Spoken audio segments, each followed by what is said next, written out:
The next thing I would like to ask about is, as we start creating this art, or as they started creating it, they had a lot of processes, such as picking the medium that they used. Did they paint it? Did they engrave it? Did they sculpt it, like you did with the argile, right? Clay? And in the caves themselves, the sonorous qualities. How much did the environment play a part in what they thought about making this art? And Ellen, I know that you've talked a lot about the act of making the art itself, just what it was to create these things. So maybe Steve, we could start with you talking about, that oral quality of the environment. Thank you. Yeah, two of the key questions about rock art is, why did they draw what they drew, and why did they draw it where they drew it? And what I noticed that there's a correlation between the acoustics of a rock art site and the rock art. That rock art tends to be at places with really good sound, like echoes and reverberation.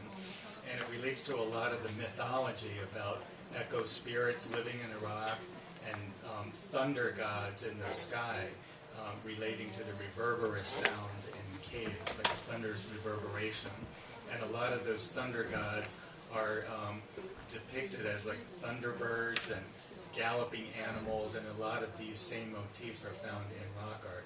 So I think that when we're studying rock art, we should not only be looking at the rock art, but listening and realizing that our ancestors didn't know about sound waves propagating and reflecting.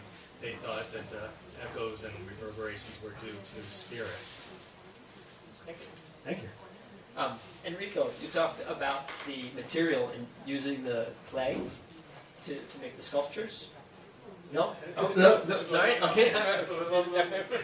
If you have something to add, go ahead. Otherwise, I will turn to Ellen. And say, so you talked about the act of creating the art. Well, I think all of us who are parents understand or are surprised or astonished when their children are naturally artists. We see small babies today moving to music in their cribs when they hear it, trying to dance, wanting to scribble, playing with language, making believe. It seems that artistic practice is very deep in our makeup. If infants, without being taught, or small children, naturally do it. And my own work has been what might be called ethological, looking at humans as a kind of animal species, a very unusual one, but trying to go to the very basics to find out where the art impulse began. And so I can't claim to have found the answers to it, but it certainly is there. And what we find in every society in the world is that people are making art, or as I have said, they're making their ordinary world extraordinary. And you can see this not only in visual art, but body movements made extraordinary. Ordinary body movements made extraordinary become dance. Words made extraordinary become poetry. The human voice altered becomes song. I mean, song is not a natural way to communicate. And similarly, when we find surfaces or material with our dexterous hands that were fashioned so we could make tools originally, we seem to want to make that material and those surfaces, our bodies, everything, extraordinary under some circumstances. And it seems that we do that when we really care about something. People do not make art about things they don't care about. So that's just a few observations that I'll make for now. So Warhol really liked soup? Is that one of the... Where? No. Andy Warhol and his soup cans. Well, I would consider that art. Yeah. I mean, it covers a broad variety, but people do. Yeah, no. In our society, we tend to think of art as something that's in museums, right, and only that. But art seems to be something that everyone can do, and in many societies, everyone does do. And so even though you have the specialist, other people around that specialist are participating and watching and enjoying.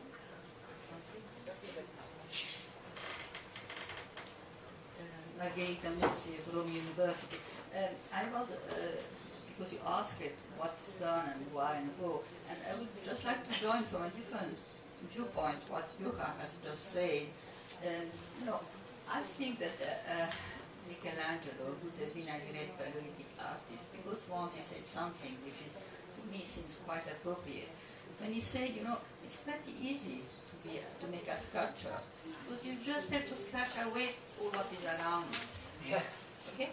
And I think that this is really attitude of respect, of great respect, of participation to the work, of so many times, so many paleolithic artists. It's also something that you feel among Inuits.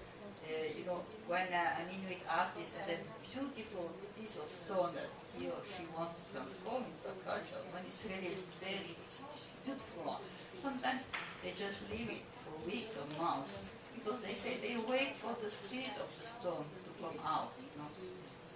Well, what I mean is that those people, Michelangelo, the Inuits, or the Paleolithic people, they have this kind of attitude of respect, of being part of the world. So first they had to understand what was already there. They are not superimposing themselves in a rough way to something which is just the background. No, just helping things to appear with different means, be it sculpture, or manipulation, color, whatever. And I think this is, and then you turn to the Neolithic, you know, to the pastoral farmers, you can see that it's totally different. Because they just want to have shapes which are, you know, which fit their beliefs and their attitude and their, you know, they're imposing the shape.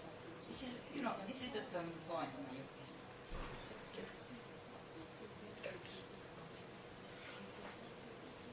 I think a great example that has come up a couple times are the resting bison in Altamira, where they just fit perfectly on those two little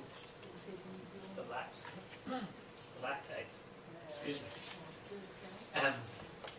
And we see that very often, either, you know, the surface, you know, determined what the artist was going to portray, or maybe, you know, he had what he wanted to portray and, you know, found the piece that looked like that. But there's a strong relationship between the surface that they're using, the medium that they're using, and what becomes of it, and waiting for it to come out. That's beautiful. Somebody earlier this week mentioned recognizing the animals, you know, in kind of these kind of pareidolia recognitions of existing natural shapes, and saying, I see you there. I see you there. I'm going to give you the antlers that will make us all see that you are a deer, you know, something like that. That was good.